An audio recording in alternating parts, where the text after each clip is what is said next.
This briefing focuses on China. The goal of this presentation is to inform you on various aspects of that country in preparation for your upcoming investment decision. There are many aspects of a country that may be relevant to potential investment decisions, and the various languages of a country is the first of such issues. Similarities and/or differences in languages can have a substantial impact on a firm's ability to communicate with local customers, suppliers, and even employees. While Australia and China have distinctly different dominant languages, many Australians may not be aware that even within China there are huge linguistic variations. What we nominally refer to as Chinese actually includes 6 different languages, which orally are mutually unintelligible. An individual from Xi'an province who speaks Wu would not be able to understand an individual from Guangdong who speaks Hakka. This increases the barriers of doing business within China.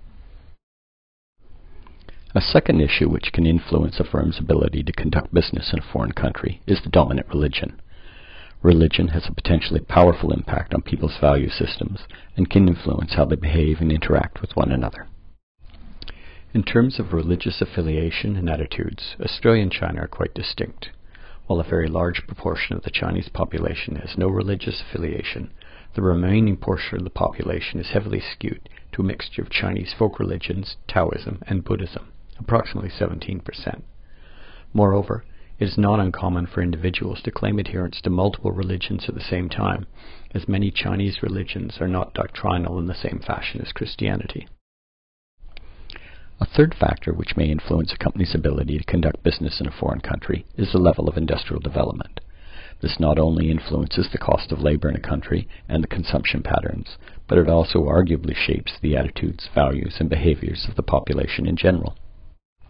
Despite its miraculous industrial growth over the past decade, the differences between Australia and China in terms of economic and industrial development are still substantial. In particular, China is still a heavily rural agrarian society, with almost 40% of its workforce in agricultural production, compared to 5% for Australia. Similarly, the ownership and consumption of consumer goods such as cars, televisions, radios, and phones, while on the rise, is still well below Australian levels. A fourth important issue is the similarities and/or differences in the educational systems of countries. Australia has a more advanced education system which is compulsory and available to all people of all ages and levels of ability. In contrast, China has a more diversified and varied school system. China's education system is still in need of modernization. Additionally, the education is not only heavily regulated but explicitly managed by the Communist Party at all levels.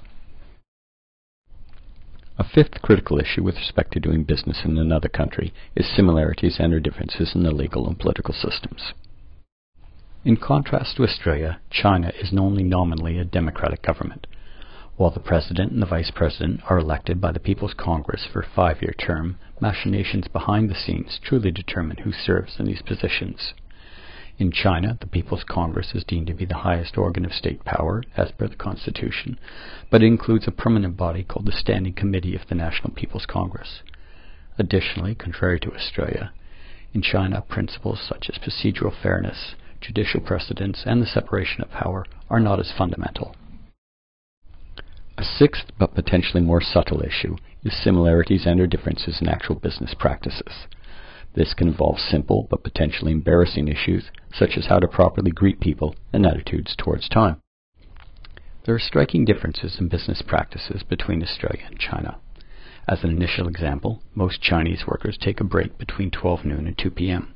Practically everything shuts down during this period. Another common problem is in business communications revolving around the word no. Negative replies are considered impolite. Instead of saying no, one should consider saying maybe, I'll think about it, or we'll see, and then getting back with specifics later. Chinese business people can also seem intrusive at times. For example, you may be asked questions concerning your age, income, and marital status. The Chinese also tend to be driven far more by emotions than numbers during negotiations and business decisions. In general, when negotiating, be patient, show little emotion, and calmly accept delays that occur. Moreover, do not mention deadlines. The seventh and final issue is the broader set of cultural values which are commonly shared by a large portion of a country's population. countries can vary in terms of the emphasis placed on individuality versus conformity, the attitudes towards uncertainty and ambiguity, the attitudes towards authority and social inequities, and not least, attitudes towards how gender roles are allocated in society. The Chinese are vastly different from Australians in terms of these cultural values. The largest difference is in terms of the role of the individual versus the importance of group. China is strongly collectivist, and individuals are expected to assume their own wants for the benefit of the group. Additionally, China is far more hierarchical and shows far higher levels of power distance. Lastly, the Chinese are less comfortable with ambiguity. This concludes our brief presentation on China.